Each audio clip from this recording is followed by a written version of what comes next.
की आपण एक रिपॉझिटरी क्रिएट करत होतो. रिपॉझिटरी क्रिएट करताना इथं नाव देतोय आपण डायरेक्टली गिटहबवर आलो डायरेक्टली आपण. गिटहबवरून एक नवीन रिपॉझिटरी म्हणजे काय, ज्यामध्ये मल्टिपल ब्रांचेस असतात, ज्यामध्ये तुम्ही म्हणू शकता एक प्रोजेक्ट असतो पूर्ण, जो सेपरेटली या गिटहबच्या अकाउंटला इंटिग्रेट असतो. ठीक आहे, ओनर असेल जो कोणी असेल तो, आणि त्याच्यामध्ये रिपॉझिटरी नेम आपण ठेवूया. तर त्याचं नाव देतो ऑटोमेशन प्रोजेक्ट डेमो, असं नाव देतो ऑटोमेशन प्रोजेक्ट डेमो. डिस्क्रिप्शन मध्ये आपण सपोज देऊयात this is a demo demo of project flow and understanding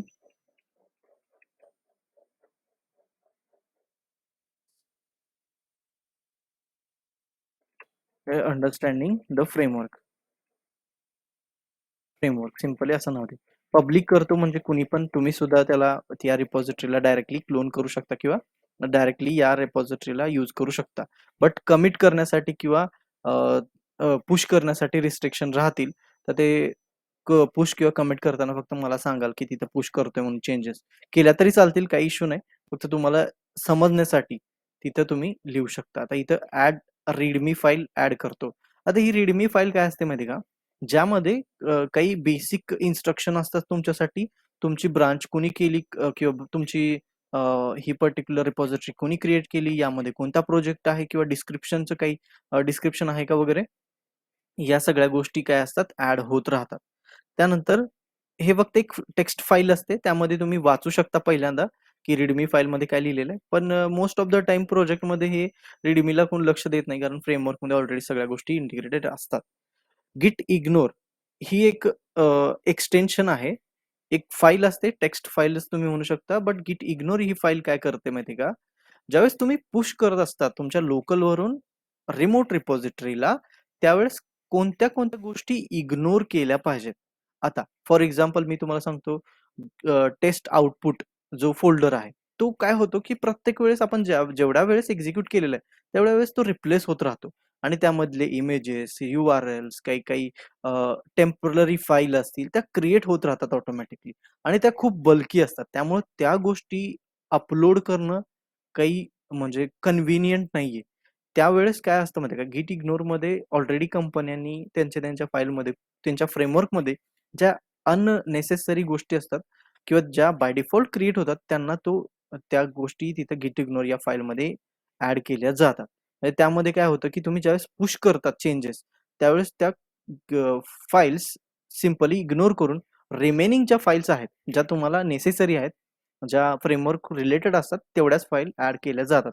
simply TXT file असतील किंवा JPG फाईल असतील किंवा रिपोर्ट फाईल असतील, त्या इथं ऍड केल्या जात नाही. त्यानंतर चूज लायसन्स, आणि कोणतं लायसन्स असेल तर लायसन तिथं चूज करा. आता आपल्याकडे तर नाहीये, सिंपली क्रिएट करून द्या. इथं काय असेल, this will set main as a default branch, change the default name in your settings. जर तुम्हाला मेन ब्रांचचं नाव जर चेंज करायचं असेल, तर तुम्ही इथं चेंज करू शकता सेटिंग्स मध्ये. त्याचं मेनच्या ऐवजी तुम्ही त्याला मास्टर लिहू शकता, काही प्रॉब्लेम नाही. ऑटोमॅटिकली जेव्हा पण तुम्ही त्या पर्टिक्युलर ब्रांचला क्रिएट कराल, इथं मेनच्या ऐवजी काय होईल, मास्टर होऊन जाईल ऑटोमॅटिकली. मी क्रिएट रिपॉझिटरी करतो, ऑटोमॅटिकली तो क्रिएट करून देईल. आता इथं बघाल, मास्टर ब्रांच आहे ही पूर्णपणे. या ब्रांच मध्ये तुम्हाला काय केलं जातं, तुम्हाला एकतर मास्टर ब्रांचचं URL दिली जाते, अदरवाईज तुम्हाला एखाद्या ब्रांचची, सेपरेट ब्रांचची URL दिली जाते. तर लक्षात ठेवा, तुम्हाला मास्टरची देऊ द्या, नाहीतर कोणत्याही सेपरेट ब्रांचची URL देऊ द्या, ती URL मास्टरचीच असते. लक्षात ठेवा, ती सेपरेट ब्रांचची जरी दिली तुम्हाला, तरी सुद्धा ती मास्टरचीच असते. आता आपण काय करू, याच्यामध्ये पहिलं मास्टर ब्रांच सोबत आपण कनेक्ट करून घेऊ. ठीक आहे, कनेक्ट करून घेऊ पुश करण्यासाठी.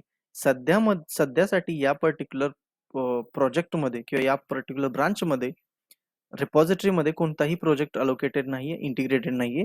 मी याच्यासाठी काय करतो, एक प्रोजेक्ट पुश करतो इथं, म्हणजे जेणेकरून आपल्याला तो परत इथे येता येईल आणि इथून परत तो क्लोन करून आपल्याला आपली प्रोसेस पुढे चालू करता येईल. ज्यावेळेस तुम्हाला एखाद्या ब्रांचचा एखाद्या प्रोजेक्टची गिट रिपॉझिटरी किंवा URL दिली जाते, त्यावेळेस ऑलरेडी तिथं प्रोजेक्ट इंटिग्रेटेड असतो. फक्त तुम्हाला काय करावं लागतं, क्लोन करावं लागतं.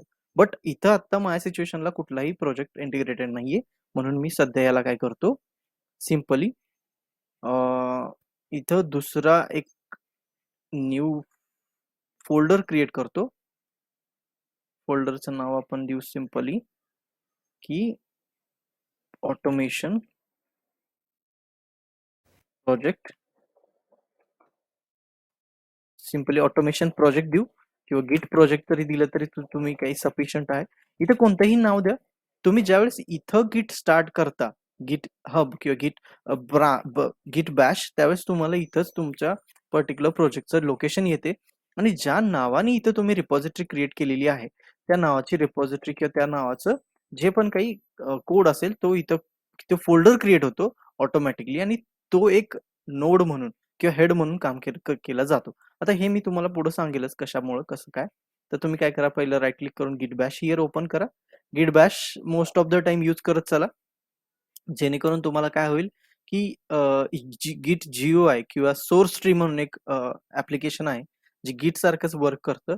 सोर्स ट्री मध्ये तुम्हाला काही प्रिडिफाईन ऑप्शन मिळतात. तुम्ही जे ऑप्शन GUI जसं ऍप्लिकेशन असतो तसं सेम तुम्ही ऍप्लिकेशन सारखं त्या सोर्स ट्रीला यूज करू शकता आणि क्लोन जे असेल किंवा पुश पुल असेल, कमिट असेल, ह्या सगळ्या गोष्टी करू शकता. ऍड करायचं असेल काही फाईल्स तर त्या पण. बट माहिती असू द्या, सोर्स ट्री पण एक ऍप्लिकेशन आहे ज्या थ्रू गिट हँडल केलं जातं किंवा जे म्हणू शकतो आपण प्रोजेक्ट म्हणजे व्हर्जन कंट्रोल सिस्टीम जे असते ती कंट्रोल करू शकता तुम्ही सोर्स ट्री थ्रू. बट त्याच्यासाठी तुम्हाला आय थिंक बिटबकेट हे गिट रिपॉझिटरी असेल किंवा वेबसाईट असेल ज्या थ्रू तुम्ही सोर्स ट्री यूज करू शकता. आता आपण काय यूज करतोय, गिट हब. तर इथं सोर्स ट्री पण वापरता येतं ऍज वेल एज गिट बॅश पण वापरता येतं. गिट बॅश आणि सोर्स ट्री एक ऍप्लिकेशन आहेत विंडोज बेस. तुम्ही डायरेक्टली त्याच्या थ्रू तुमचं गिट जे आहे ते कंट्रोल करू शकता. गिट बॅश ओपन झालेला आहे कुठल्या फोल्डरमध्ये, ऑटोमेशन प्रोजेक्ट फोल्डरमध्ये. आता इथं तुम्हाला गिट इनिट करावं लागतं. आता इनिट करायची गरज कधी पडते, ज्यावेळेस तुम्ही पहिल्यांदा एखादी रिपॉझिटरी किंवा लोकल फोल्डरमध्ये गिट स्टार्ट करतात त्यावेळेस. ठीक आहे, गिट इनिट केलं त्यानंतर गिट कॉन्फिग करावं लागतं. समजतं, गिट कॉन्फिग म्हणजे काय असतं, कॉन्फिगरेशन करावं लागतं. त्यामध्ये तुमचं गिट युजर नेम, गिट पासवर्ड, जे पण युजर नेम पासवर्ड सेट करण्याचे कमांड आहे त्या तुम्ही जस्ट गुगल सर्च करा की how to set user name and user email to our website किंवा गिट. तुम्हाला ते दाखवलं जाईल, म्हणजे git user name config. Git config command आहे, ग्लोबल युजर नेम सेट करत चला, प्लस युजर ईमेल पण सेट करा. आणि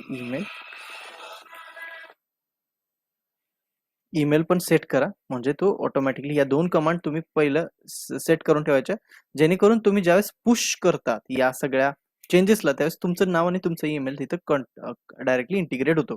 ठीक आहे, नेक्स्ट काय करायचं आपल्याला, जी क्लोन करायची रिपॉझिटरी आहे त्याचा तुम्ही URL काय करा, कॉपी करा.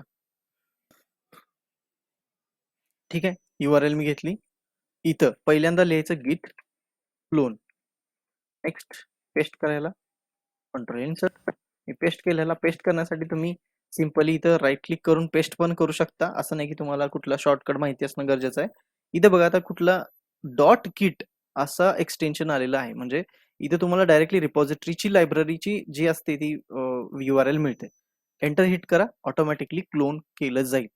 क्लोन केल्याबरोबर तुम्हाला आता काय करायचं, इथं सगळ्या गोष्टी मास्टरशी कनेक्टेड आहेत ऑटोमॅटिकली.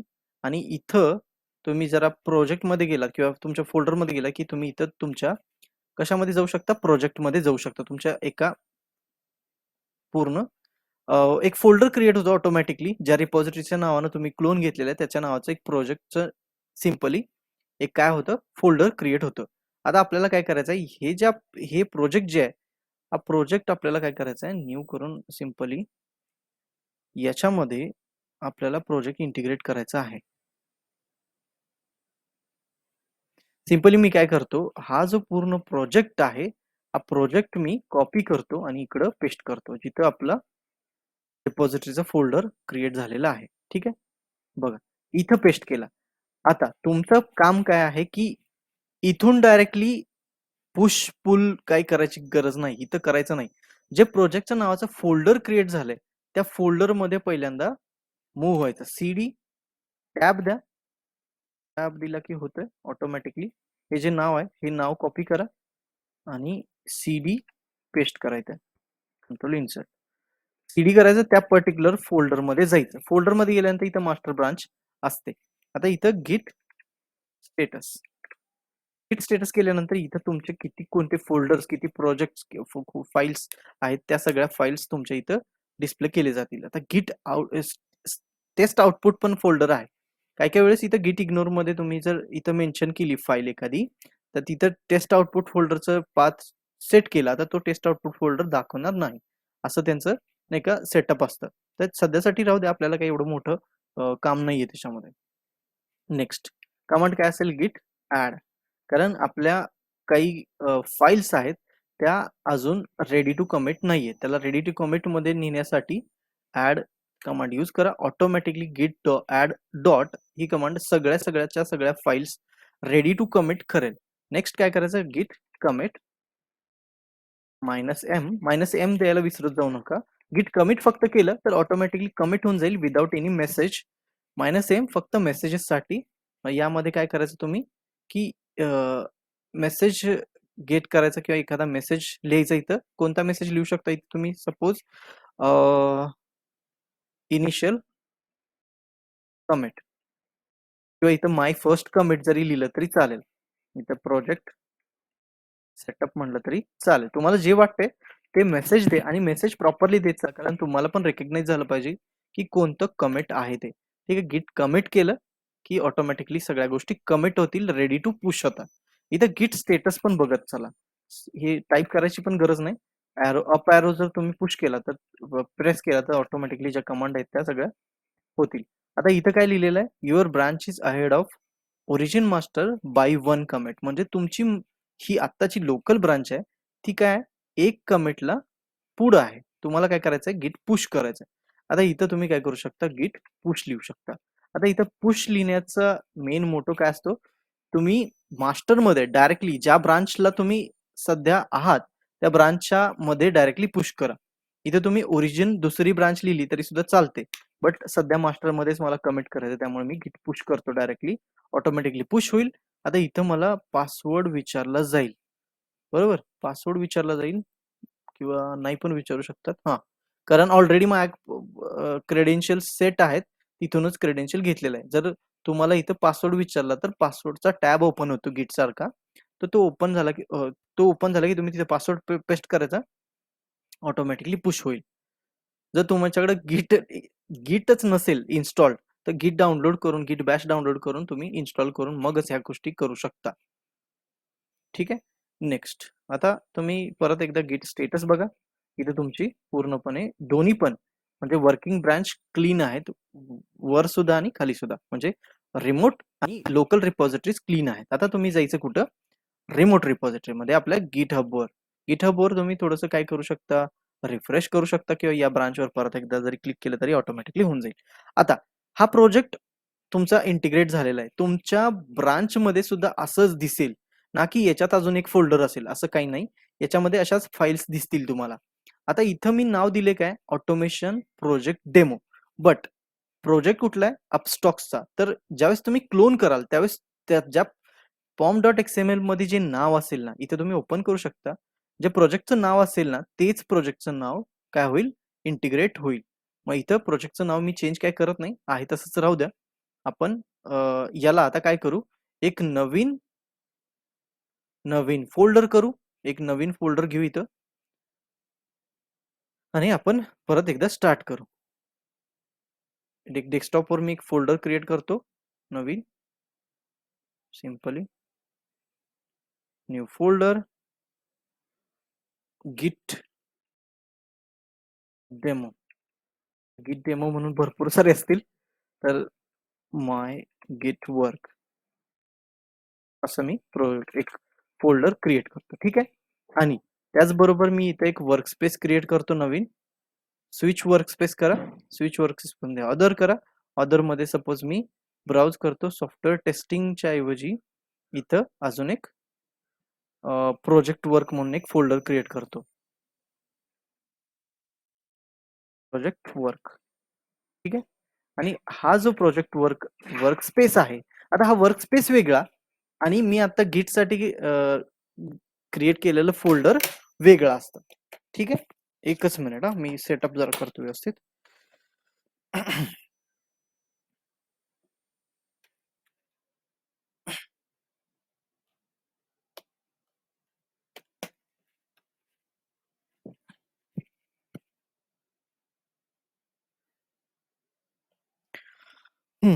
समजतं ना वर्कस्पेस काय आणि गिटचा सेपरेट फोल्डर काय गाईज. आता हे सेटअप सगळं होतं आतापर्यंत. इथून पुढे ऍक्च्युअल तुम्हाला काम करायचं आहे.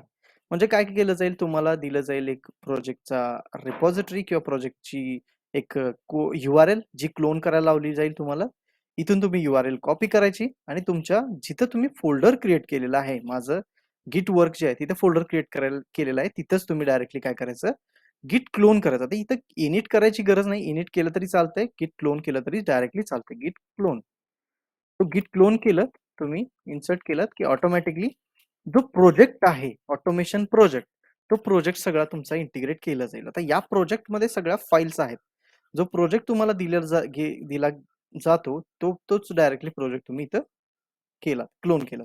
बघा ऑटोमॅटिकली हा सगळा प्रोजेक्ट आला का आपला, सेम तसंच. आता काय करायचं, वर्कस्पेस वर मी नवीन लॉन्च करतो, नवीन इक्लिप्स ओपन होईल सेपरेट, ज्यामध्ये काहीच नसेल. आता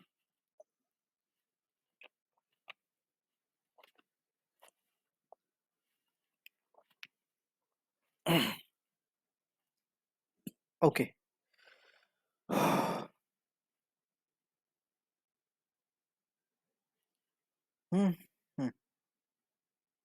ओके. इथे क्लिप्स ओपन होतोय, थांबू थोडा वेळ. एकदा क्लिप्स ओपन झालं की त्याच्यामध्ये नवीन प्रोजेक्ट जो आपण क्लोन केलेला आहे तो इम्पोर्ट करूया. मग इथं मावेन प्रोजेक्ट असेल किंवा ग्रेडल प्रोजेक्ट असेल. Will show when start. नको. इथं काही प्रोजेक्ट नाहीये, काय नाहीये, सिंपली तुम्हाला दिलेलं आहे. इथे एक इम्पोर्ट प्रोजेक्टचा ऑप्शन आहे, त्याच्याऐवजी तुम्ही सिंपली काय करा, फाईल, इम्पोर्ट मध्ये जा, मावेन टाइप करा किंवा मावेन इथे समोरच दिसते तुम्हाला, एक्झिस्टिंग मावेन प्रोजेक्ट. नेक्स्ट करा.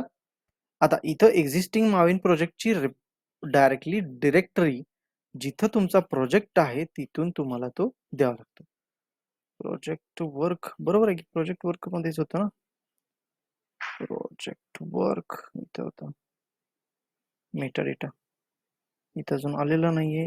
नाही, आपला प्रोजेक्ट कुठं ठेवला आपण, डेस्कटॉप वर गिट वर्क म्हणून मध्ये. ठीक आहे, गिट वर्क मध्ये, माय गिट वर्क मध्ये इथं इथं प्रोजेक्ट आहे. प्रोजेक्टचं नाव आहे, ऑटोमॅटिकली त्या फोल्डरला डायरेक्टली सिलेक्ट करा. त्यातली जी pom.xml असेल, बघा Upstox project, Upstox practice project, automatically तो फेच करतोय. pom.xml मध्ये जे नाव असेल प्रोजेक्टचं तेच नाव आपल्याला इथं दाखवलं जाईल आणि प्रोजेक्ट जो पण आहे तो प्रोजेक्ट इथं इंटिग्रेट केला जाईल. आता जर तुम्हाला काय करायचं असेल, डायरेक्टली इक्लिप्स मध्येच गिट चा प्रोजेक्ट क्लोन करायचा असेल तरी सुद्धा तुम्ही करू शकता. इम्पोर्ट वर जा, इम्पोर्ट वर गेल्यानंतर इथं गिट असेल, प्रोजेक्ट फ्रॉम गिट करा. गिट केल्यानंतर इथं तुम्ही काय करायचं, तुम्हाला दाखवतात ही प्रोसेस कंप्लीट होऊ द्या.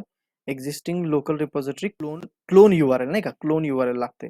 आता इथं ऑटोमॅटिकली तो गिटला कनेक्ट केला. बरं, आपला जो प्रोजेक्ट आहे इक्लिप्सने ऑटोमॅटिकली गिटला काय केला, इंटिग्रेट केला. इथं बघा मी गिट क्लोनची URL पेस्ट केले, ऑटोमॅटिकली तो होस्ट गिटहब वगैरे ते सेटअप करतो. नेक्स्ट करून घ्या.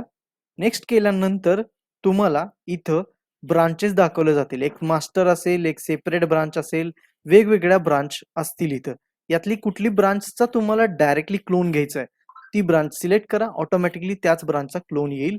ID पासवर्ड पुट करा, ऑटोमॅटिकली गिट सुद्धा याच्यामध्ये इंटिग्रेट होऊन जाईल. तुम्हाला इथं तुम्हाला दिसतंय की हे गिट इंटिग्रेट झालेलं आहे. त्याच्यासोबत तुम्ही इथून पण पुश, कमिट, पुल सगळ्या गोष्टी करू शकता. आता इथं तुम्हाला ऑप्शन आहेत कुठतरी. इथं ऑप्शन आहेत का? गिटवाले ऑप्शन असतात I guess.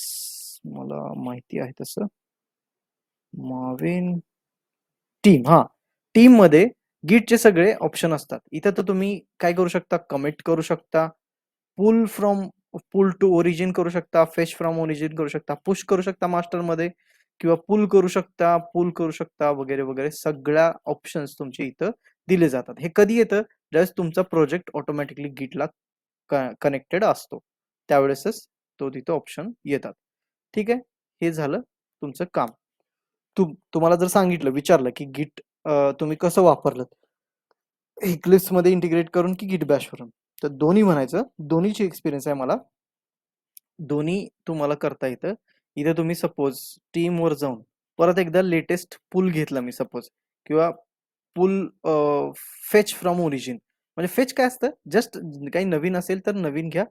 Pull pull command काय असते की ओरिजिन पासून ज्या पण नवीन अपडेटेड कमांड आहेत त्या सगळ्या ऑटोमॅटिकली घेता येतात. No reference fetch from origin, everything is up to date. म्हणजे ओरिजिन मध्ये काही चेंजेस नाहीये, त्यामुळे सगळं काही क्लीन आहे. त्यामुळे तुम्ही प्रॉपरली सेटअप आहात इथं. जर काही चेंजेस असते तर ऑटोमॅटिकली पुल केले गेले असते. सेम अशाच कमांड तुम्ही गिट बॅश मध्ये टाईप करून यूज करता, बाकी काही सुद्धा नाही. सिंपल असते हे पण. ठीक आहे, प्रोजेक्ट इंटिग्रेट केला तुम्ही.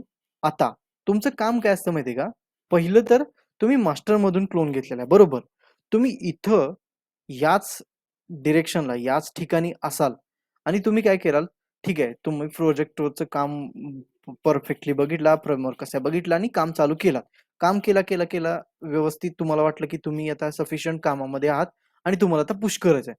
आता पुश केल्यानंतर तुम्ही परत चेक करता की तुमचा जो हेड आहे, तुम्ही ज्या ब्रांचला लोकेट करता ती मास्टर आहे, आणि तुम्ही सगळे चेंजेस केलेले आहेत. आता त्या सिच्युएशनला जर तुम्ही ब्रांच चेंज करायचं ट्राय करत असाल तर ब्रांच चेंज करू देणार नाही. का बरं? कारण तुमचं जे काम आहे ते मास्टरवर चालू आहे असं त्याचं म्हणणं असतं, आणि त्याला त्याचं म्हणणं असतं की हे जे काम केलंय ते तुम्ही डायरेक्टली मास्टरशी कमिट नका करू, ऍटलिस्ट स्टेज करून ठेवा, किंवा ऍटलिस्ट त्याला जे ऍड आहेत त्या फाईल त्या ऍड करा कमिट करण्यासाठी. मग तुम्ही ब्रांच चेंज करू शकता. मग काय करायचं, पहिल्यांदा तुमचं काम असेल, जसं ब्रांच क्लोन केली त्याच टायमिंगला तुम्ही काय करायचं, गिट बॅश हिअर ओपन करायचं, डायरेक्टली गिट बॅश, आणि नवीन ब्रांच जी असेल ती ब्रांचला तुम्ही लोकेट करायचं. आता इथं काय करेल मी, इथं काय करेल, मास्टरला मी हे करतोय ना, तर इथं नवीन ब्रांचला तुम्हाला काय करायचं, स्विच करायचंय. तर पहिलं तर तुम्ही रिमोटला एक ब्रांच क्रिएट करून ठेवा. पहिलं रिमोटला एक ब्रांच क्रिएट करून ठेवा, त्यावेळेसच तुम्ही लोकलमध्ये एक वेगळी ब्रांच क्रिएट करू शकता. इथे तुम्हाला आहे का कुठला डिफॉल्ट डिफॉल्ट, ठीक आहे, इथं अजून एक ऑप्शन होता की कोणता तरी, जिथे तुम्ही नवीन ब्रांच क्रिएट करू शकता. Branch view all branches, create branch, इथंच इथंच आहे क्रिएट ब्रांच ऑप्शन. बाकी कुठं चूज करायचं नाही की क्रिएटचा ऑप्शन आहे का नाही. इथं सिंपली काय करा, सपोज संतोष, तुम्ही स्वतः पण ब्रांच क्रिएट करू शकता इथं. Santosh suppose project work. आता इथं कधी पण स्वतःचं नाव द्यायचं नाही. इथं नाव देताना तुमच्या मॉड्यूलचं नाव द्यायचं. सपोज माझं मॉड्यूल असेल, सपोज कोणतं असेल, सिंपली कॉन्फिगरेशन, कॉन्फिग मॉड्यूल,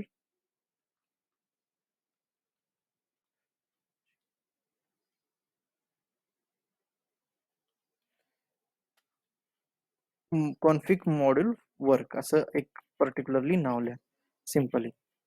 इथं हे द्यायची गरज नाहीये, सिंपली तुम्ही डायरेक्टली कॉन्फिग मॉड्यूल वर्क असं दिलं तरी चालतंय. कारण लक्षात ठेवत चला, कॉन्फिग मॉड्यूल वर्क असं तुम्ही त्याचं त्या ब्रांचचं नाव दिले. ऍक्च्युअल मध्ये ब्रांचचं जे नाव दिलेलं आहे ते प्रॉपरली तुमच्या लक्षात राहणं गरजेचं आहे, कारण परत तुम्ही लोकलला टाईप करताना ब्रांच म्हणजे नाव मध्ये चेंजेस करायची गरज पडत नाही. ठीक आहे, कॉन्फिग मॉड्यूल वर्क असं नाव क्रिएट केलेलं आहे. इथं create branch config module from master, म्हणजे मास्टर पासून ही ब्रांच क्रिएट करा असं म्हटलेलं आहे. आता काय करायचं, कॉन्फिग मॉड्यूल वर्क या ब्रांचला तुम्हाला स्विच करायचं आहे. मग इथं लगेच क्लोन घ्यायचा ट्राय करायचा नाही. क्लोन जरी घेतला तरी सुद्धा तुम्ही मास्टरशीच कनेक्टेड राहतात. त्यामुळे काय करायचं, गिट बॅश हिअर ओपन करायचं तुमच्या प्रोजेक्टमध्ये, प्रोजेक्टच्या फोल्डरमध्ये डायरेक्टली जिथं तुमचं प्रोजेक्ट आहे त्याच्या फोल्डरमध्ये एक काय करायचं गिट बॅश ओपन करायचं आणि गिट पहिल्यांदा गिट पुल करायचं, गिट पुल. आता इथं पुल करायची गरज पडणार नाही. मला पुल का करायची गरज पडते, कारण माझ्याकडं ही ज्यावेळेस रिमोटला एक नवीन ब्रांच क्रिएट होते त्यावेळेस लोकलला माहित नसते की वर काय चाललंय ते जर सगळ्या नवीन अपडेटेड गोष्टी जर खाली ऍज अ लोकलवर घ्यायचं असेल तर पूल घ्यायचं असतं सिम्पली. आता हे जे ब्रांचचं नाव आहे ते मी कॉपी करून घेतो ऑटोमॅटिकली आणि इथं काय करतो, गिट चेकआउट, गिट चेकआउट, गिट चेकआउट आणि त्या ब्रांचचं नाव. म्हणजे गिट चेकआउट कशासाठी असते की या ब्रांच मधून निघून तुम्ही दुसऱ्या ब्रांच मध्ये जा, पण गिट चेकआउट फक्त तुम्ही कमेंट टाकली तर या ब्रांच मध्ये निघून बाहेर या असं तुमचं म्हणणं असतं. बट तुम्हाला बाहेर येऊन दुसऱ्या ब्रांचवर जायचं असेल तर परत एकदा चेकआउट करावं लागतं. ठीक आहे. मी एंटर केल्याबरोबर इथं त्याचं हेड जे आहे म्हणजे जिथं आपलं गिट आहे ते प्रॉपरली कुठं आता चेंज झालं, कॉन्फिग मॉड्यूल मध्ये चेंज झालं. म्हणजे आता इथं आपण जे पण काही चेंजेस करू, जे पण प्रोजेक्ट मध्ये काम करू ते पुश करण्याचं आपल्याला चान्स कुठे मिळणार आता, आपल्या स्वतःच्या ब्रांच मध्ये. मास्टर मध्ये काहीही किडे करायचे नाही.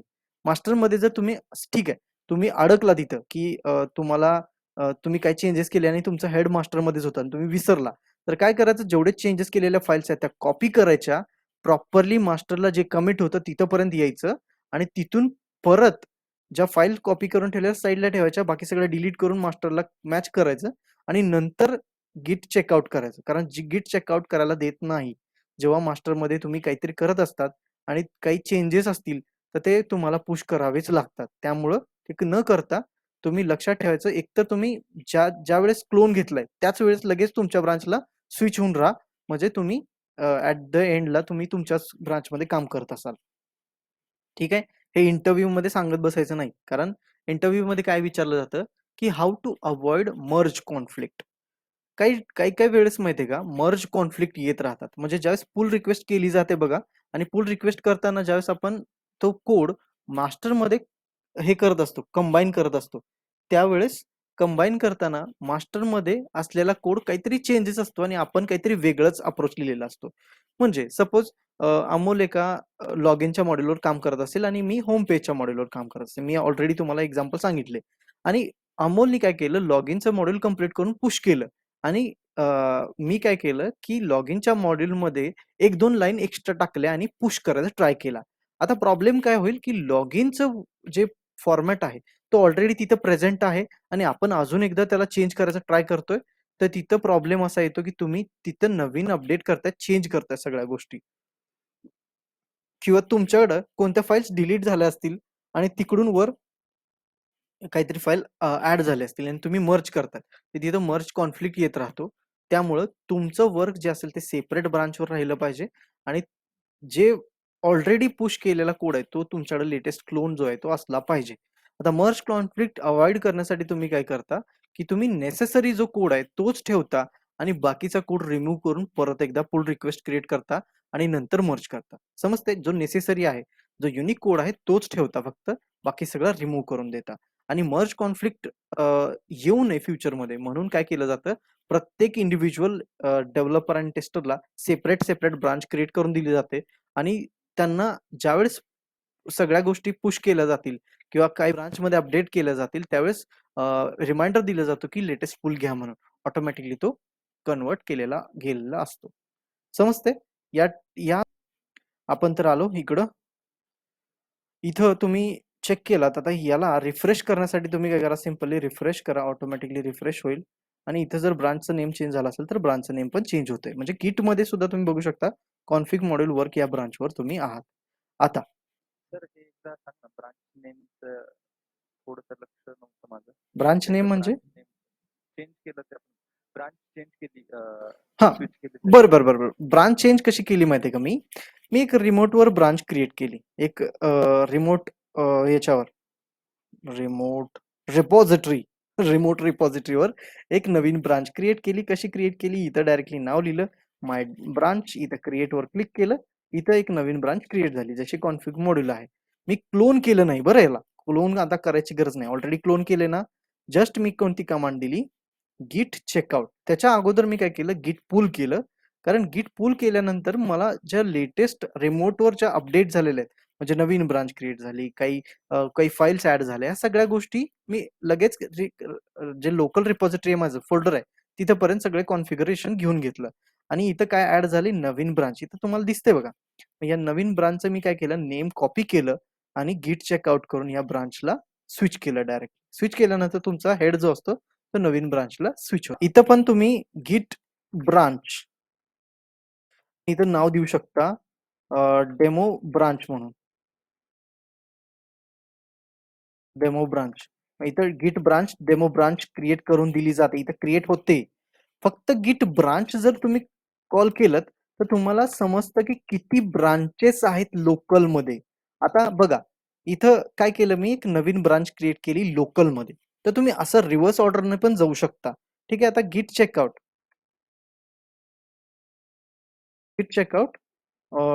डेमो ब्रांच ठीक आहे तर तुम्ही आता काय केलं तुमचा हेड डेमो ब्रांचला स्विच केला एक मिनिट मी दुसरीकडे जातो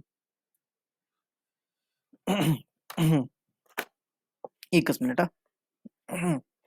बघा काय केलं मी लोकल मध्ये एक ब्रांच क्रिएट केली बाय युझिंग गिट ब्रांच कमांड आणि ब्रांच नेम इथं दिलं त्यानंतर मी फक्त सगळ्या कुठल्या कुठल्या ब्रांचेस माझ्या या लोकल रिपॉझिटरी मध्ये हे चेक करण्यासाठी गिट ब्रांच कमांड दिली त्यामध्ये डेमो ब्रांच आली कॉन्फिग मॉडेल आणि मास्टर आता माझा हेड कुठं आहे सध्या हे निळ्यामध्ये दाखवलं जाते कॉन्फिग मॉडेल मध्ये माझा हेड आहे म्हणजे मी पॉइंटिंग कुठं करतो इथं आता नेक्स्ट मला ब्रांच मध्ये स्विच व्हायचे कुठल्या डेमो ब्रांच मध्ये तर डेमो ब्रांच मध्ये आता लक्षात घ्या जरी डेमो ब्रांच मध्ये आपण कुठलंही फोल्डर किंवा कुठलाही प्रोग्राम ऍड केला नसला तरी सुद्धा ऑटोमॅटिकली आपले सगळे प्रोग्राम सगळ्या गोष्टी सगळा प्रोजेक्टच्या प्रोजेक्ट कुठं कॉपी होतो त्या ब्रांच मध्ये कॉपी होतो बघा आता इथं डेमो ब्रांच आली आणि प्रोजेक्ट जसा आहे तसंच आहे मी रिफ्रेश केलं फक्त कोडला ऑटोमॅटिकली सगळ्या गोष्टी होतात नेक्स्ट नेक्स्ट काय करायचं आपल्याला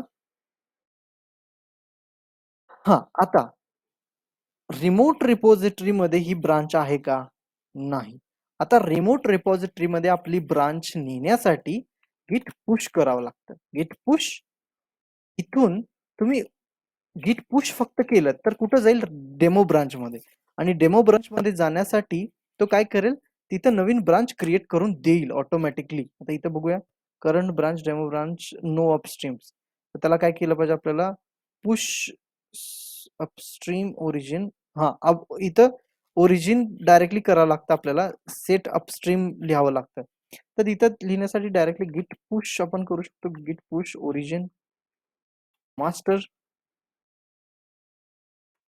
गिट पुश ओरिजिन मास्टर केलं तर होईल का बघूयात गिट पुश ओरिजिन मास्टर हेल्प ठीक आहे इथं बघूया रिफ्रेश करून ब्रांच क्रिएट झाले का नसेल तर आपण क्रिएट करून घेऊ मास्टर व्ह्यू ऑल ब्रांचेस ठीक आहे इथं आपल्याला अपस्ट्रीम वालं लिहावं लागतंय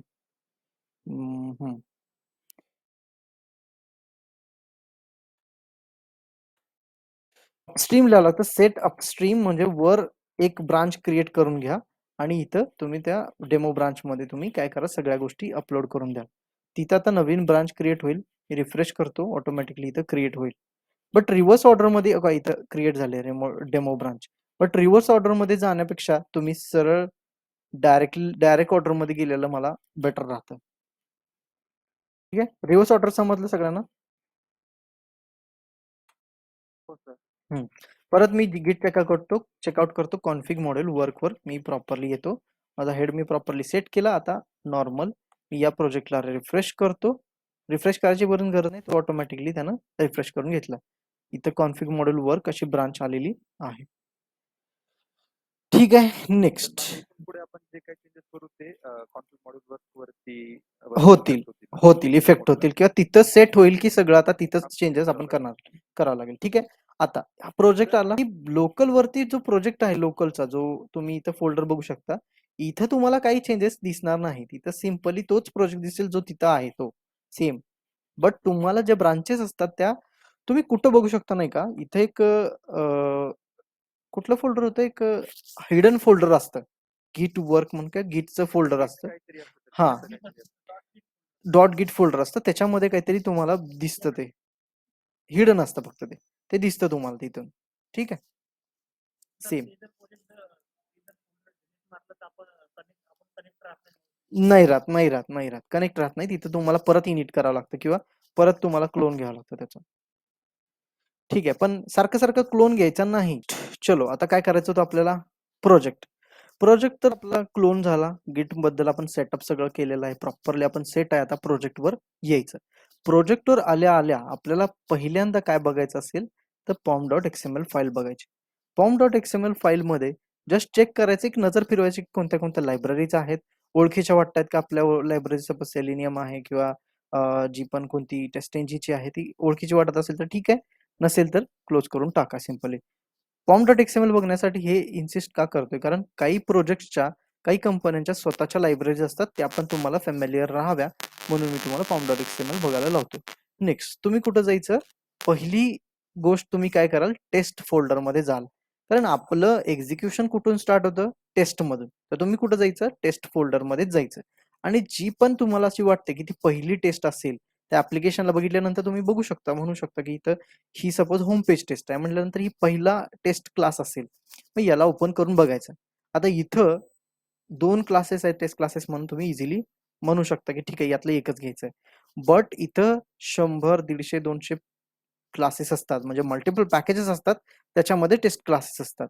त्याच्यामध्ये कुठं जायचं तर तुमच्या मॉड्यूलच्या रिलेटेड कुठली टेस्ट केस वाटते त्याच्यावर जायचं किंवा तुम्हाला अजून मॉड्यूल पण सांगितलं नाही किंवा काही नाही तर तुम्ही कुठलंही मंकी जम्पिंग मंकी काय म्हणतात त्याला टेस्टिंग करू शकता डायरेक्टली कुठेही जायचं कुठल्याही टेस्ट क्लासमध्ये जायचं आणि बघायचं की तिथून कुठले कुठले अनोटेशन वापरलेत कुठले कुठले क्लासेस इनिशियलाइज केलेले आहेत. सपोज बिफोर मेथड मध्ये सेटअप आहे आता इनिट मेथड आहे ही इनिट मेथड कुठून आली कंट्रोल प्लस क्लिक करायचं क्लिक केल्यानंतर तुम्ही कुठल्या तरी मेथडला जाल. इनिट मेथड कुठे अपस्टॉक्स बेस क्लासमध्ये आहे तर याच्यामध्ये बघायचं युजर कॉन्फिगरेशन कसं केलेलं आहे युजर आयडी कसं केलेलं आहे तर तुम्हाला प्रॉपर दिसत नाही का मी हे करू का फॉन्ट वाढवू का याचा दिसतंय सगळ्यांना हा तरी वाढवलं मी बऱ्यापैकी. इथं काय काय केलेलं आहे हे बघायचं प्रॉपर्टीज आहेत फाईल इनपुट स्ट्रीम मध्ये इथं काही रेफरन्सेस असतील सपोज काही फंक्शन असतील जे रेफर केलेले असतील दुसऱ्या कुठल्या तरी क्लासमधून मग तिथून आत घुसायचं अजून की कुठंपर्यंत गेलेलं आहे फक्त कुठून स्टार्ट केलं हे विसरायचं नाही. स्टार्ट आपण कुठून केले होम पेज टेस्ट पासून स्टार्ट केलं इथून पहिल्याच इनिट मेथडला आपण स्टार्ट केलं पुढे अपस्टॉक बेस मध्ये आलो बेस क्लासमध्ये आल्यानंतर इथं जस्ट एक नजर फिरवायची कसं सेटअप केलं बघायचं आणि हा क्लास क्लोज करून टाकायचा इथं ब्राउझर सेटअप केलं हे समजलं. आता नेक्स्ट लॉग इन किंवा साइन अप हा पर्टिक्युलर कन्स्ट्रक्टर कॉल केलेला आहे याच्यामध्ये जायचं की हा कुठून आला तर हा एक पेज क्लास आहे साइन अप पेज क्लास आहे पेज क्लास कुठं बघायचा डायरेक्टली इकडं पेजेस मध्ये बघायचं की हा पर्टिक्युलर कुठला आहे साइन इन पेज क्लास आहे होम पेज मध्ये sign in page class simply sign in page class दिलेला आहे यामध्ये अपस्टॉक्स कारण पहिलं पेज जे अपस्टॉक्सचं येतं ते साइन इन लॉग इनचं येतं त्यामुळे साइन इन पेज आले तिथं तुम्ही युजर आयडी पासवर्ड पुट केलेला आहे युजर आयडी पासवर्ड कुठून आला हे बघण्यासाठी तुम्ही कॉन्फिगरेशन मध्ये जा कॉन्फिग डॉट प्रॉपर्टी इथं कॉन्फिग डॉट प्रॉपर्टी मध्ये युजर नेम पासवर्ड जी पण काही पासकोड असेल ते सेट केलेला आहे सगळ्या गोष्टी सेट ऑलरेडी आहेत. ठीक आहे. नेक्स्ट यामध्ये तुम्ही बघू शकता अजून काही काही फोल्डर्स आहेत रिसोर्सेस आहेत ज्यामध्ये ड्रायव्हर्स आहेत बघा त्यानंतर फोल्डर्स आहेत बेस क्लास तर आपण बघितला त्यानंतर टेस्ट मध्ये परत यायचं ही टेस्ट ही झाली initialization of that particular home page or the page classes म्हणजे पासकोड पेज आहे हे पासकोड काय पासकोड पूर्णपणे पासकोड पेज आहे त्या पासकोड पेजवर आपण कसं आलो तर या पासकोड पेजला इनिशियलायझेशन कोण करतोय तर verify log in correct input verify by correct इनपुटमध्ये युजर आणि पासवर्ड आपण पुट करतोय आणि पासकोड पेजचा एक नवीन कन्स्ट्रक्टर इनिशियलाइज करतोय. सिंपल. पासकोड पेज कुठला आहे? हे पेज आहे सिंपल. असं समजून घेतलं पासकोड पेज डायरेक्टली ऑटोमॅटिकली तुम्हाला समजेल. नेक्स्ट तुम्ही काय कराल आता यामध्ये चेक कराल काय काय कुठला सर्च केलेला आहे वगैरे काय. होम पेज मध्ये सर्च केलेला आहे एक पर्टिक्युलरली शेअर तो सर्च केलेला आहे तो शेअर तुम्ही बघू शकता आणि तिथं सगळ्या गोष्टी झालेल्या आहेत असर्शन वगैरे. इथं व्हॅलिडेट केलेलं आहे लॉग इनला. आपण काय करायचं आता यामध्ये ही पर्टिक्युलर होम पेज टेस्ट आपण बघितली. आता यामध्ये काय केलं मी ही जी फर्स्ट टेस्ट केस आहे होम पेज युजर हा पर्टिक्युलर व्हेरीफाय होम पेज हा पर्टिक्युलरली काय केला मी सिंपली मेथड अनकमेंट केली नाही का म्हणजे काहीतरी अपडेट केलं नाही का इथं कमेंटेड होती बरोबर. पहिल्यांदा मी याला अनकमेंट करून ठेवलंय. कंट्रोल झेड करून दाखवतो तुम्हाला ही कमेंटेड होती. ठीक आहे त्याला मी अनकमेंट केलं. एक चेंजेस केले मी. नेक्स्ट कंट्रोल एस करतो सेव्ह केलं याला मी. नेक्स्ट काय करूयात आपण आता यामध्ये याला एक्झिक्यूट करून बघूयात. त्यानंतर साइन इन पेज बघा. साइन इन पेज मध्ये पण सेमच टेस्ट केसेस आहेत. टेस्ट केसेस मध्ये सगळ्या गोष्टी रिटर्न आहेत. त्यानंतर इथं टेस्टिंग डॉट एक्सएमएल फाईल बघा ज्यामध्ये तुम्हाला समजेल की काही पॅरामीटर सेट केलेले आहेत का किंवा कोणते क्लासेस आहेत जे टेस्ट क्लासेस तुम्हाला बघायला मिळत आहेत ते. तुम्ही फ्रेमवर्क बघताना पकडताना सिंपली अशा पेजला पकडायचं अशा पर्टिक्युलरली क्लासला पकडायचं टेस्ट क्लासला ज्यामध्ये इनिशियल काम असेल सिंपली आणि तुम्ही पेजेसवर असर्शन्सवर मूव्ह होऊन बघायचं की कोणते कोणते बिझनेस लॉजिक किंवा कशा पद्धतीने तिथं नाही का हे यूज केलेलं आहे लॉजिक यूज केलेलं आहे. आता इथं सपोज बघा लॉग इन एरर मेसेज कसं इनकरेक्ट पासवर्ड आणि इनकरेक्ट युजरनी इथे एरर मेसेज आलं. गेट लॉग इन एरर ही काय आहे एक गेटर मेथड आहे for log in error message एक्सपाथची. प्रॉपरली याच्यापर्यंत आल्यानंतरच तुम्ही काय केलं पाहिजे पुढच्या स्टेप्सला गेलं पाहिजे फॉर टेस्टिंग. हा जो वेब ड्रायव्हर आहे हा वेब ड्रायव्हर थोडा जुना आहे. मी काय करतो याला रिप्लेस करतो आपल्या नवीन वेब ड्रायव्हर. ठीक आहे.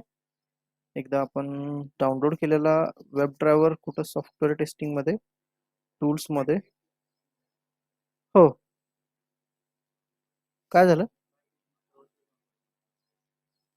त्यावेळेस काय करायचं प्रोजेक्ट इक्लिप्स क्लोज करायचं पूर्ण.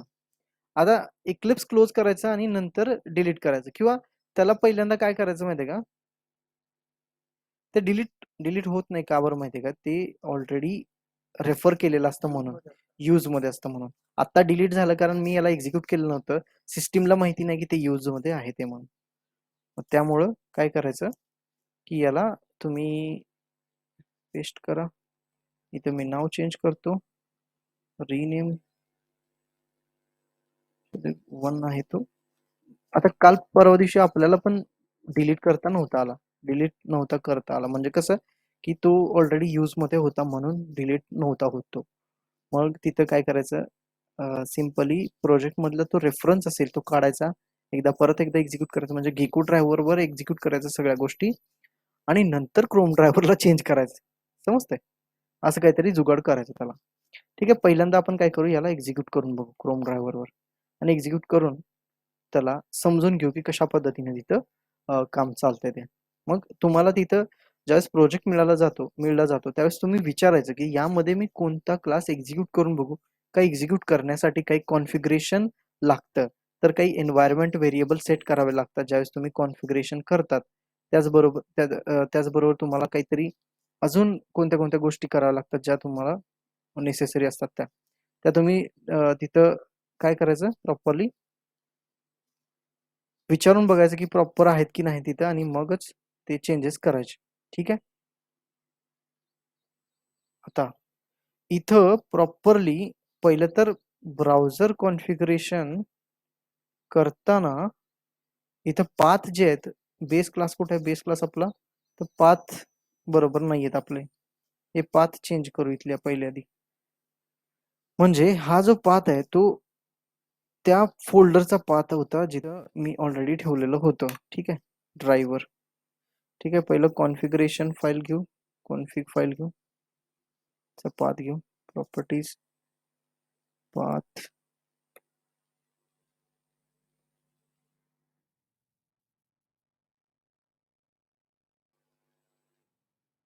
पाथ घेतला मी इथं, पाथ सेट केला कॉन्फिग फाईलचा, क्रोम ड्रायव्हर EXE चा पाथ घेऊ. पाथ्स पण बघत चला की कसे सेट झालेले आहेत. तर पहिल्यांदा तर हे लक्षात ठेवा की प्रोजेक्टमध्ये पाथची तुम्हाला काही टेन्शन घ्यायची गरज पडत नाही. बट तुम्हाला कुठं पाथचा एरर आला तर तुम्ही ते पाथ सेट करून घ्यायचे लगेच. इको ड्रायव्हरचा काही केअर करायची नाही गरज, कारण आपण काही एक्झिक्यूट करणार नाही इको ड्रायव्हरवर. हे मी इथं चेंजेस केलेले आहेत प्रोजेक्टमध्ये किंवा पर्टिक्युलर फ्रेमवर्कमध्ये खूप सारे, ते पण आपल्याला युजफुल राहतील. ठीक आहे, परत एकदा चेक करू, रन करू. ठीक आहे, ब्राउझर ओपन झाला, अपस्टॉक प्रोची वेबसाईट ऑन झाली. यामध्ये लॉग इन ID म्हणजे ओपन झाली का नाही हे चेक करण्यासाठी पहिली टेस्ट केस असेल.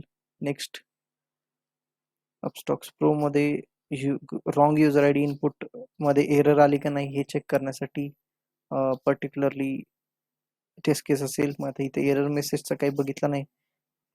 मागल्या वेळेस ऍप्लिकेशन मध्ये एरर मेसेज येत होती, तसा इलेमेंट होत होता, मग इथं नो सच इलेमेंट एक्सेप्शन येईल बहुतेक.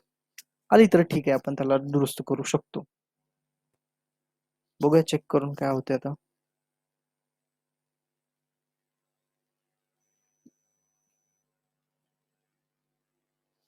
हे क्लोज झालं. मे बी वेळ होत असेल त्याला लोड होण्यासाठी. इथं युजर ID परत रॉंग आहे. तिथं खाली एरर आली होती बघा, एरर मेसेज आला होता. एक्झिक्यूट करून बघितलं फक्त. तुम्हाला जर इथं आता करेक्ट युजर आयडी आणि करेक्ट पासवर्ड टाकून लॉग इन केलंय, हे जे पॉपअप आहे तो पण हँडल केलाय, आणि त्यानंतर चेक केलं की ऍप्लिकेशन मध्ये प्रॉपरली लॉग इन होतंय आणि होम पेजवर जाते की नाही. नंतर अजून एकदा लॉग इन केले, परत एकदा त्या पॉपअपला हँडल केले, प्लस इथं रिलायन्सचा शेअर आहे की नाही हे चेक केले. म्हणजे हा जो रिलायन्सचा शेअर आहे तो चेक करून इथं बाय वर क्लिक केले. लक्षात घ्या, बाय बटनवर क्लिक केले. अशा टेस्ट केसेस आहेत.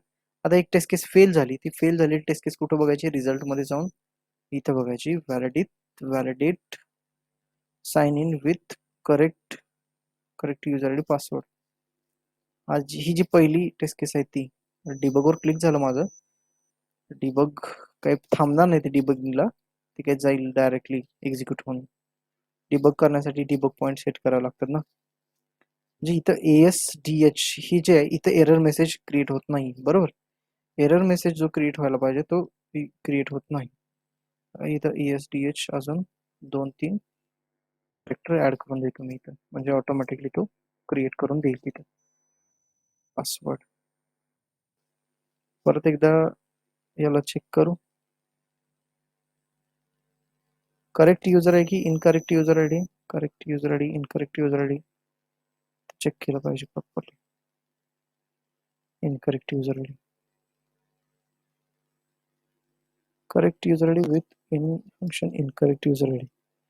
इथं प्रॉप्स डॉट इथून props dot get property dot हे युजर आयडी जो आहे तो घेतला पाहिजे. ऍक्च्युली काय आहे ती इथं टेस्टिंगसाठी दाखवलं असेल. युजर आयडीचं हे काय आहे, युजर आयडी असं दिलेलं आहे. ठीक आहे, sign in page user ID, automatically user ID password इथे येऊन जाईल ऑटोमॅटिकली. ठीक आहे. ज्या टेस्ट केस फेल होत होत्या त्या टेस्ट केसला मी अपडेट करून दिली इथे. नेक्स्ट, करेक्ट युजर आयडी साठी एक टेस्ट केस आहे, इनकरेक्ट युजर आयडी पासवर्ड साठी एक टेस्ट केस आहे. ते एरर मेसेज फक्त चेक केलं, असर्ट केलेला आहे इथं. आता तुम्हाला काय सांगितलं, तुमच्या मॉडेलवर तुम्ही काम करा आणि तुमच्या मॉडेलवर चेक करा की कोणते पर्टिक्युलरली हे आहेत. आता इथं बघूयात आपण काय केलं होतं. होम पेज टेस्ट मध्येच आपण बाय बटनवर क्लिक केलं होतं. कसं, click on share by with Reliance.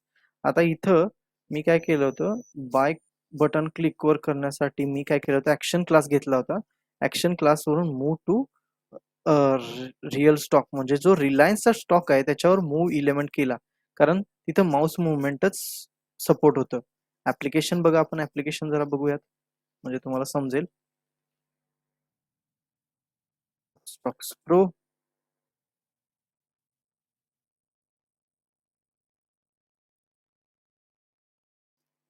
ठीक आहे. युजर आयडी पासवर्ड पुट केला मी, ऑटोमॅटिकली झालं इथं. पुट केलं मी इथं. बर्थ इयर आहे याचं पासकोड, आणि तर लॉग इन होईल. लॉग इन मध्ये टूर वगैरे काही विचारणार नाही आपल्याला, कारण ते आपला ऑलरेडी त्यानं सेट केलेलं आहे. ऑलरेडी त्याला माहिती आहे की कशा पद्धतीने आहे ते. आता इथे रिलायन्सचा एक्सपाथ घेतलाय आणि याच्यावर मूव्ह टू इलिमेंट केलंय, नंतर बाय बटनवर गेलोय.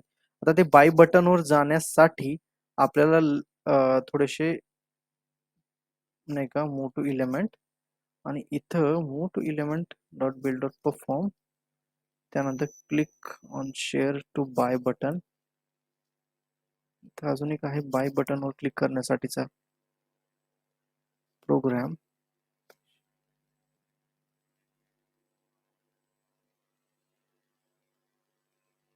हा, आता इथं बघा click on share buy button, त्यासाठी काय केलं मी रिलायन्सच्या शेअरवर गेलोय. बाय बटनचा एक्सपाथ घेतला होता मी तर, पण तिथं क्लिक होत नव्हतं, म्हणून काय केलं थोडा वेळ स्टॉप केला, पॉज केला. मी पॉज करायची गरज नाही, इथं डायरेक्टली इथं जावास्क्रिप्ट एक्झिक्युटर डॉट बाय बटनवर क्लिक केलं. म्हणजे काय होत होतं माहितीये का, जावास्क्रिप्ट एक्झिक्युटरचा ऑब्जेक्ट मी वर बनवला directly, but JavaScript executor click करण्याचा मेन मोटो असा होता की तिथं जो पर्टिक्युलरली हा बाय बटन आहे हा येत नव्हता, आणि याचा एक्सपाथ जो आहे तो, आणि इथं राईट क्लिक पण करता येत नाही. त्यामुळे मला कंट्रोल आय प्रेस करावं लागलं, त्यावेळेसच इन्स्पेक्टर ओपन होतो. Control shift I, inspector open करण्यासाठी कंट्रोल शिफ्ट आय द्यावं लागतं, त्यावेळेस तुम्ही इन्स्पेक्टर ओपन करू शकता. आता इन्स्पेक्टर घेऊन तुम्ही इथं गेलात, ठीक आहे, या सेक्शन मध्ये. आता बाय बटनचा जो एक्सपाथ आहे तो घेता येत नव्हता कसल्याही परिस्थितीत, कारण इथं राईट क्लिक ऑप्शनच नाहीये राईट क्लिकचा. त्यामुळं खूप जास्त सर्च करून इथं सेक्शन वाईज मी गेलो होतो. सेक्शन वाईज, एक मिनिट, सेक्शन वाईज गेलो होतो त्यावेळेस मला तो सापडला होता. त्यामध्ये हा जो डिव आहे, हा डिव नाही, हा डिव कुठपर्यंत आहे, हा डिव कुठपर्यंत आहे, हा डिव कुठपर्यंत आहे, रिलायन्स स्टॉक. आणि ज्या वेळेस मी इथं बाय बटनवर क्लिक करेल त्यावेळेस एक डिव येतोय का पुढं, कुठला तर यामध्ये कुठला तरी डिव असेल जो येत होता वर डायरेक्ट. हा, बाय बटन साठी इथं डिव एक आहे बघा, इथं आहेत सगळे डिव्स, डिव डिव डिव डिव डिव. बाय बटन कितव्या नंबरचा आहे, पहिल्या नंबरचा आहे बरोबर. 1 2 3 4 5 सेक्शन आहे ना, इथं बरोबर 5 डिव आहेत. तुम्ही काउंट केला तर 1 2 3 4 5, आणि पहिला जो डिव आहे तो बाय बटन साठी रिझर्व होता. IDNSC यामध्ये बाय बटन आहे का, याचा एक्सपाथ घेतला होता मी, बट तो डायरेक्टली होत नाही. जेव्हा तुम्ही याला माउस ओव्हर कराल त्यावेळेस हा बटन, हा जो बाय जो बटन आहे तो काय होतो, ऑन होतो. त्यामुळे इथं तुम्हाला थोडस खूपच केअरफुली हे हँडल करावं लागतं. ही खूप डायनामिक वेबसाईट आहे, त्यामुळे तुम्हाला तेवढं हे करावं लागेल, थोडंसं चेक करावं लागेल. आता आपण होम पेजवर आहेत बरोबर. आपण काय करू, अजून एक टेस्ट केस मेन्शन करू, ज्यामध्ये आपण सगळं क्लोज करतो मी पहिल्यांदा, आणि आपल्याला टेस्ट केस लिहायला सांगितलं असेल. ठीक आहे, सेव्ह करतो सगळ्या गोष्टी आणि क्लोज करून देतो सगळं. आपल्याला टेस्ट केस करायची असेल, होम पेजवर जाऊन ओपन कॉन्फिगरेशन टॅब, आधी पहिलं टेस्ट मध्ये जा, जावा टेस्ट, जावा टेस्ट मध्ये होम पेज टेस्ट. यामध्ये कोणत्या कोणत्या टेस्ट आहेत, दोनच आहेत, व्हॅलिडेट होम पेज युजर आणि validate buy button functionality. Buy button functionality म्हणजे काय, बायचा ऑप्शन ओपन होतोय आणि इथं एक सेक्शन ओपन होतोय. याला क्लोज पण करू शकतो डायरेक्टली क्लोज बटनवर जाऊन. इथं बायचे जेवढे पण ऑप्शन्स तुम्हाला सांगितले होते ते डिटेल्स भरू शकता प्रॉपरली तुम्ही, आणि त्याला टेस्ट करू शकता. आपण काय करू, संतोष EM जो आहे त्याला क्लिक करू. आपण इथं राईट क्लिक जरी दिलं आणि नॉर्मल क्लिक जरी दिलं तरी सुद्धा तोच ऑप्शन येतोय. आणि याला क्लिक देऊ, काय करूयात आपण इथं आपण काय करूयात, terms and condition page open होते का नाही ते बघूयात फक्त. यामध्ये टेस्ट केस काय ऍड केली आपण, terms and condition page open होते का नाही हे टेस्ट करायचं. तर आपलं काय अप्रोच असेल, इथं टेस्ट क्लासमध्ये एक टेस्ट केस ऍड करायची, @टेस्ट. यामध्ये प्रायोरिटी काय असेल, ही असेल, कारण थर्ड टेस्ट केस आहे. वॉइड चेक चेक और व्हॅलिडेट व्हेरीफाय, काही पण लिहू शकता. व्हॅलिडेट PERM अँड कंडिशन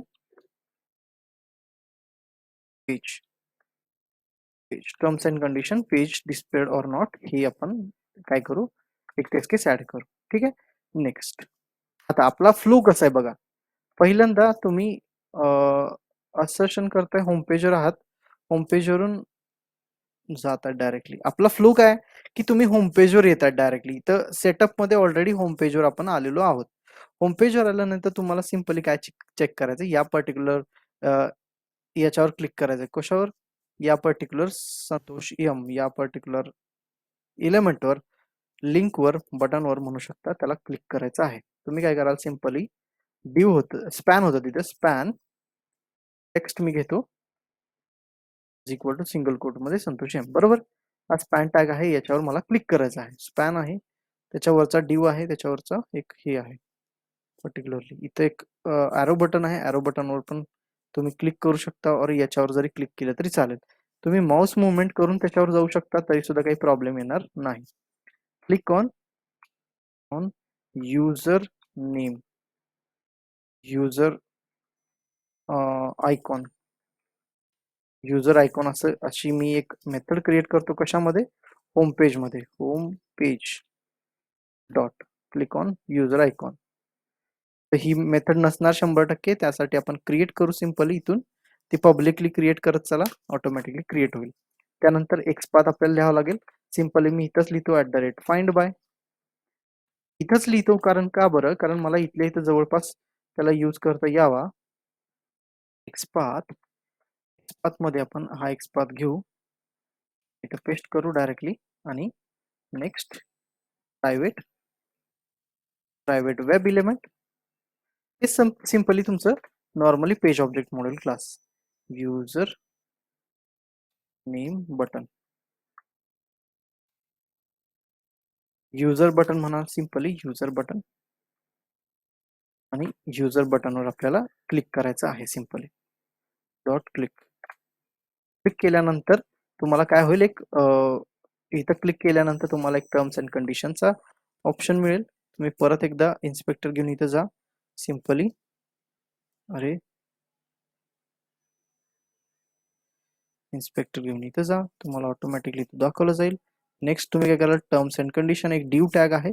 डिव टॅगला तुम्ही सिंपली काय कराल इथं पेस्ट कराल टेक्स्ट मध्ये.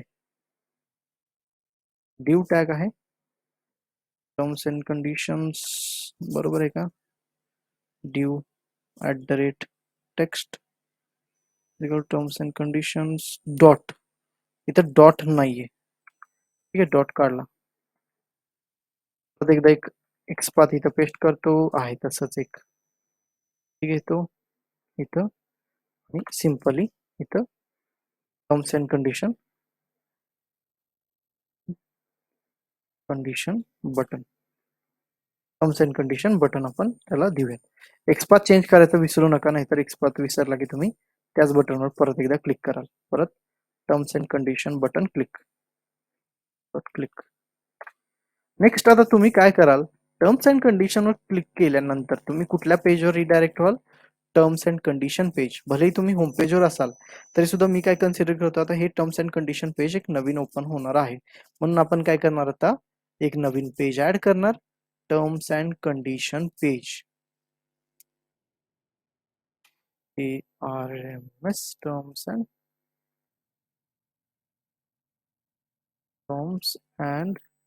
Condition page terms and condition page add केलं.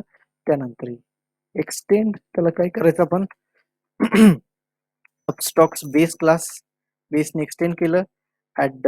@find by करणार ते टेक्स्ट जे आहे टर्म्स अँड कंडिशन पेजचं ते टेक्स्ट आपण इथं मेन्शन करणार. Xpath is equal to next private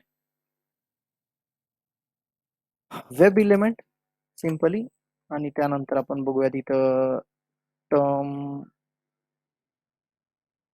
and condition heading TXT म्हटलं तरी चालेल किंवा हेडिंग म्हटलं की टेक्स्ट समजतच. नेक्स्ट कन्स्ट्रक्टर असेल याचा टर्म्स अँड कंडिशन पेजचा कन्स्ट्रक्टर क्रिएट करा public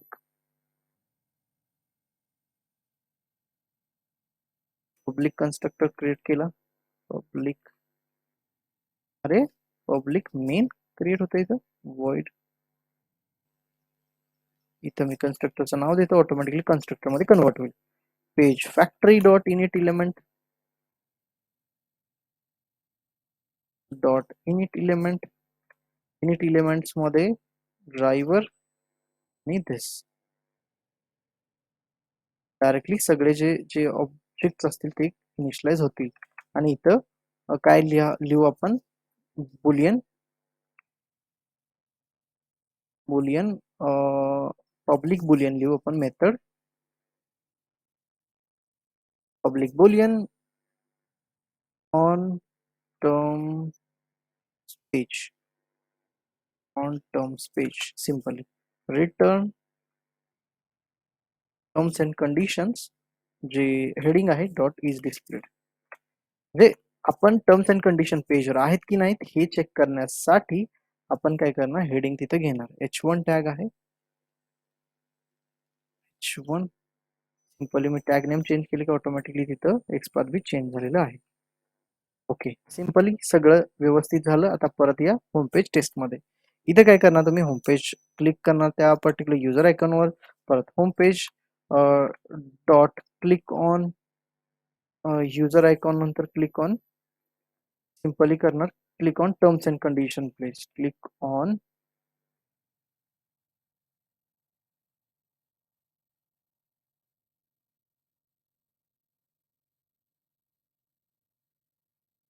terms page.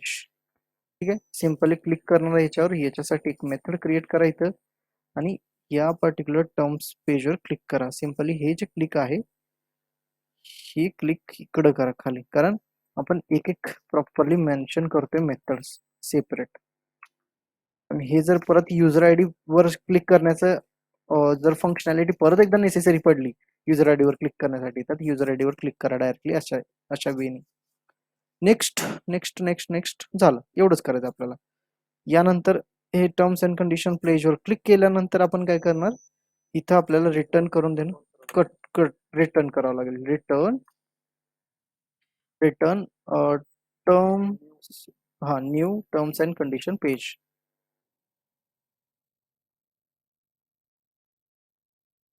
Condition page असा रिटर्न टाइप आपल्याला मेन्शन करावा लागेल. रिटर्न टाइप जो आहे तो मेन्शन केला आपण इथं. आता जिथं आपण कॉल केलेलं आहे तिथं काय करणार, टर्म्स एक टर्म्स पेज एक ऑब्जेक्ट मी क्रिएट करून घेतो इथं. आणि हा टर्म्स पेज ऑब्जेक्ट काय करू आपण, ग्लोबल डिक्लेअर करू. सिंपली ग्लोबल डिक्लेअर यासाठी करायचा, जर थोड्या वेळानंतर आपल्याला हाच ऑब्जेक्ट लागला तर आपण यालाच कॉल करू शकेल सिंपली, म्हणून ग्लोबल डिक्लेअर करायचं. बघा बरं, ग्लोबल डिक्लेअर केल्यामुळे होम पेजचा जो ऑब्जेक्ट आहे तो मी प्रत्येक वेळेस तोच वापरला जो ऑलरेडी आहे तो. आता इथं प्रॉब्लेम असा होतो, जर तुम्ही प्रत्येक वेळेस तोच ऑब्जेक्ट वापरला तर कधी कधी परत तुम्हाला स्टेल एलिमेंट येण्याची शक्यता असते. कारण तुम्ही आता इथं टर्म वर गेलात आणि परत होम पेजवर वापस गेलात तर प्रॉब्लेम असा होतो की टर्म्स त्या होम पेजवरचे जे काही इलेमेंट्स असतील ते मे बी एक्सपायर झाले असतील वगैरे वगैरे, असं काहीतरी होऊ शकतं. मग तिथं तुम्हाला येऊ शकते.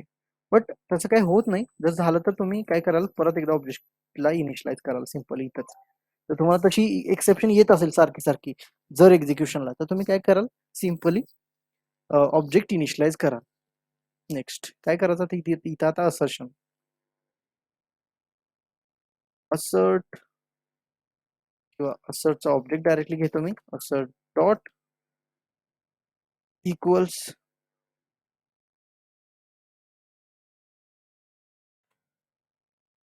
असर्ट डॉट असर्ट इक्वल्स काय असेल इथं तुमच्या टर्म्स अँड कंडिशन पेजला. आणि इथं किंवा असर्ट डॉट असर्ट ट्रू करूया आपण सिंपली इथं. सिंपली इथे एकच आर्ग्युमेंट पास करू. जर ट्रू असेल तर आपण ऑन दिस पेज असेल सिंपली.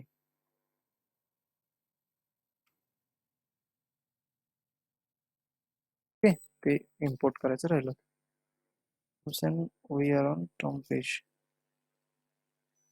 बुलियन रिटर्न करते. प्रॉब्लेम काय येतो इथं,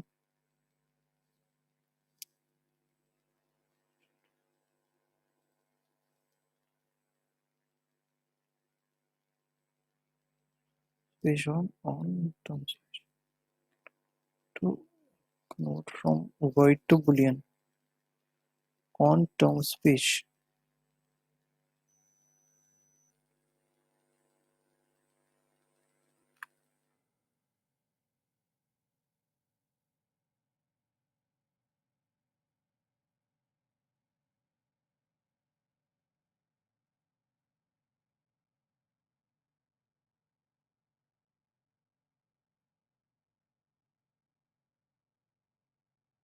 ओके, ते असर्टचा ऑब्जेक्ट घेण्याची काही गरज नाही. सिम्पली असर्ट ट्रू केलं तरी चालेल. इथं directly assert dot assert true जरी केलं तरी सुद्धा चालेल. सिम्पली दोन्ही सेमच पडतंय. ठीक आहे. अननेसेसरी लायब्ररी जर इथं आल्या, सपोज इथे कंट्रोल झेड करतो, अननेसेसरी लायब्ररीज आहेत, तर तिथं सजेशन येतं की ते नेसेसरी नाहीत. कंट्रोल शिफ्ट ओ करा, ऑटोमॅटिकली अननेसेसरी लायब्ररी जाते. कंट्रोल शिफ्ट ओ. नेक्स्ट याला आता एक्झिक्यूट करू आपण. इथं क्वेश्चन मार्क आलाय. ही जी फाईल आहे ही नवीन ऍड झाले. जिथे जिथं ॲरो ॲरो येतोय ना, तिथं तिथं अपडेट झालेलं असतं. लक्षात ठेवा. ॲरो आला की समजायचं अपडेट झालेलं आहे. सिंपली काय करू, याच क्लासला रन ऑल करून देऊ, याच क्लासला एक्झिक्यूट करून देऊ. एकच क्लास जरी एक्झिक्यूट केला तरी सुद्धा चालेल, काही प्रॉब्लेम नाही. आपल्याला क्लास तो एक्झिक्यूट करून मिळेल डायरेक्टली. ओके.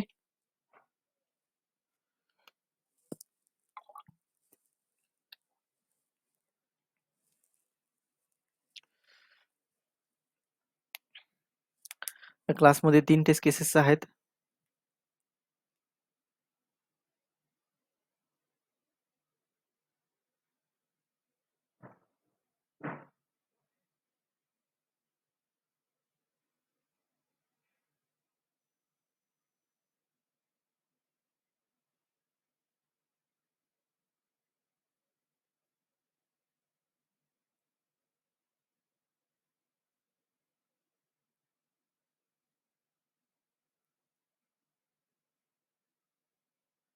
एक फेल झाली. कशामुळे फेल झाली, तर तिथं टर्म्स अँड कंडिशन पेज मध्ये काय प्रॉब्लेम होता.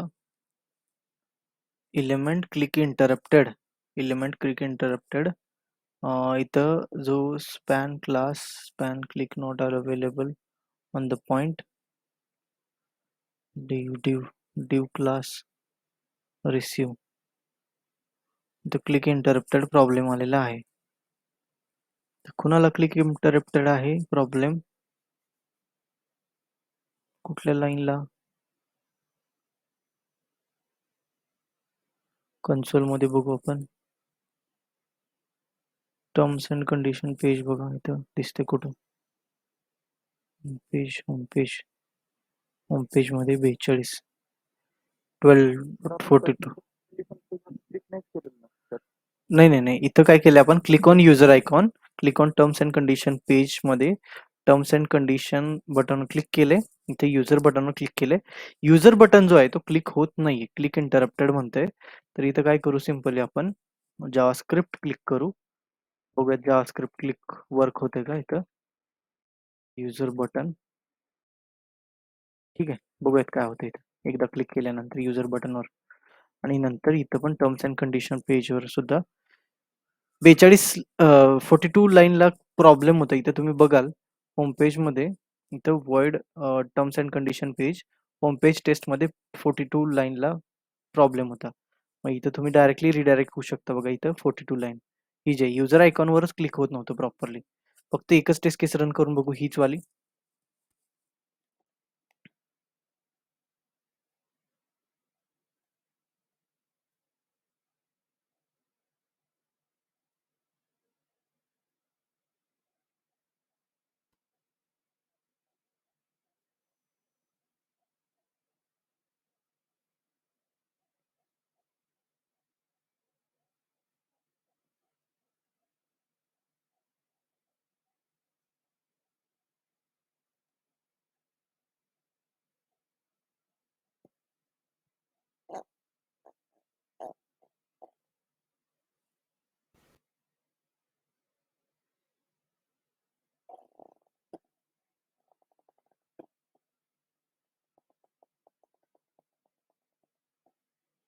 इथं नो आय एम गुड या बटनवर क्लिक करण्यासाठी काय लिहिलंय का इथं? कुठं? पासकोड. पासकोड नंतर काय प्रॉब्लेम झाला? 43 लाईन.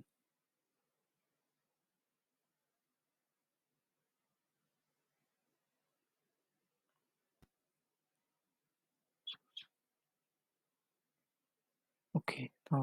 इथं काम करू आपण. व्हेरीफाय होम पेज करू आधी. Click on user icon. Click on terms and condition page. Terms and condition पेजवर सुद्धा क्लिक करण्यासाठी जावास्क्रिप्ट क्लिक वापरावं आपण. बघूया काय होतंय.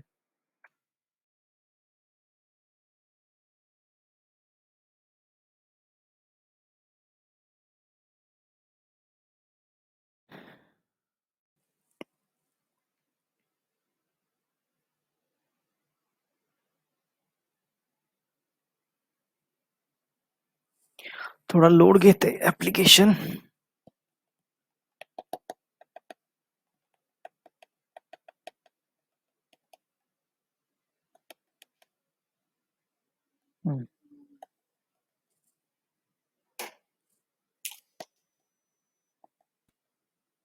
इथं नाही का याच्यावर टर्म्स अँड कंडिशन आणि याच्यावर त्या पर्टिक्युलर संतोष एम वर क्लिक होत नाही. आपल्याला त्या आयकॉन वर क्लिक करायला पाहिजे. फ्रेम्स वगैरे तर नसतील आय गेस. तर फ्रेम्स वगैरे आहेत का नाहीत बघितलं पाहिजे, चेक केलं पाहिजे त्यामध्ये.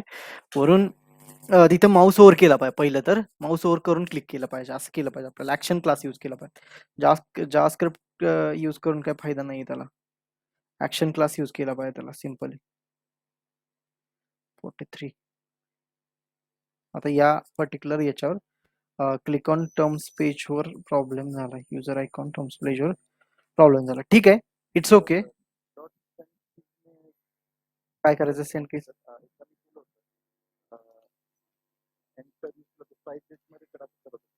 हो हो. बट कसं आहे माहिती आहे का, आपल्याला जर सेंड कीज मध्ये काही इनपुट ऍड करायचं असेल आणि नंतर हे करायचं असेल तर तुम्ही करू शकता. बट ठीक आहे, इट्स ओके, काही प्रॉब्लेम नाही. हे आपला कन्सर्न नाही की इथं काही पर्टिक्युलरली स्क्रिप्ट रन करून बघायचं. आपला कन्सर्न आता असा आहे की तुम्ही चेंजेस केलेत प्रॉपरली, तुम्ही एक्झिक्यूट करून बघितलं, सगळं प्रॉपर वर्क होते, सगळं झालं. आता इथून पुढे तुमचं काही काम असेल, म्हणजे तुमचं काही काम असतं किंवा रोल्स अँड रिस्पॉन्सिबिलिटी काय असतात, रिक्वायरमेंट येतात तुम्हाला, टेस्ट केस असाइन होते.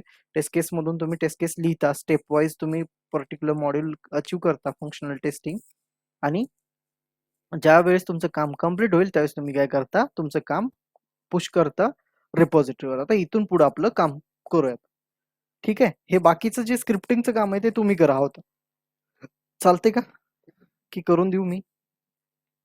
ठीक आहे, काही प्रॉब्लेम नाही. आता इथून पुढे जर स्क्रिप्ट काही लागत असेल तुम्ही तर ती तुम्ही स्वतः क्लोन करून घ्या त्या प्रोजेक्टला. युजर आयडी पासवर्ड हाच वापरा, काही प्रॉब्लेम नाही. आणि त्याच्यावर सगळ्या गोष्टी करा. आता आपण कॉन्फिग युजर मॉड्यूल किंवा कॉन्फिग मॉड्यूल टेस्टवर होतो. ठीक आहे, किंवा कॉन्फिग मॉड्यूल वर्क या ब्रांचवर होतो. आपला ब्रांच किंवा आपलं जे गिट वर्क हा फोल्डर आहे याच्यामध्ये यायचं, इथं गिट बॅश ओपन करायचं आणि इथून आता आपलं चेंजेस बघायचे की कुठले कुठले आहेत म्हणून. पट तुम्ही पहिल्यांदा कुठल्या ब्रांचवर आहेत हे चेक करायचं. गिट ब्रांचवर जाऊन चेक करायचं की तुम्ही कुठल्या ब्रांचवर, कुठे आहे तुम्ही, गिट किंवा कॉन्फिग मॉड्यूल वर्कवर आहात, बरोबर. म्हणजे प्रॉपर तुम्ही त्याच ब्रांचवर आहात. नेक्स्ट तुम्ही काय करायचं, आता गिट स्टेटस बघायचं. आता इथं तुम्ही परत एकदा क्लोन घेणार का? नाही. इथं स्टेटस बघितल्यानंतर तुम्हाला एवढ्या दिसतील. आता याच्यामध्ये बघा तुम्ही बघू शकता टेस्ट आउटपुट वाले अननेसेसरी फाईल ज्या आहेत त्या मॉडिफाय झालेल्या आहेत. मग ते ठीक आहे, जाऊ दे. गिट इग्नोर मध्ये त्यांनी इग्नोर करतात. जर त्यांनी केलं नसेल गिट इग्नोर आणि तुम्हाला हे सगळं टेस्ट आउटपुट वाला पण दिसत असेल तर व्हेरी केअरफुली काय करायचं, तुम्ही जेवढ्या पण गोष्टी अपडेट केलेल्या आहेत तेवढ्याच अपडेट केलेल्या गोष्टी ऍड करायच्या. गिट ऍड. आता इथं सपोज मला कोणती ऍड करायची आहे, टर्म्स अँड कंडिशन पेज ही ऍड करायची आहे. तर सिंपली तुम्ही काय कराल, सिंपली इथं कॉपी कराल याला आणि इथं ऍड करून द्याल. गिट ऍड. एक एक फाईल तुम्ही ऍड करू शकता.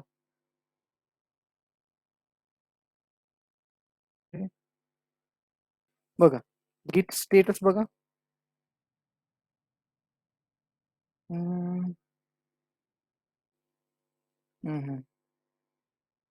तर यामध्ये तुम्ही एक फाईल ऍड केली आणि बाकीच्या फाईल इग्नोर केल्यात, म्हणजे सध्यासाठी थांबवल्यात.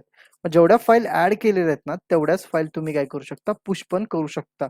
असं नाही की तेवढीच फाईल ऍड करायची आहे आणि तेवढीच, म्हणजे असं नाही की या रेडवाल्या फाईल त्या आहेत ते इग्नोर केल्या जातात मी सिम्पली, आणि ज्या नवीन फाईल आहेत तेवढ्याच फक्त कमिट केल्या जातात.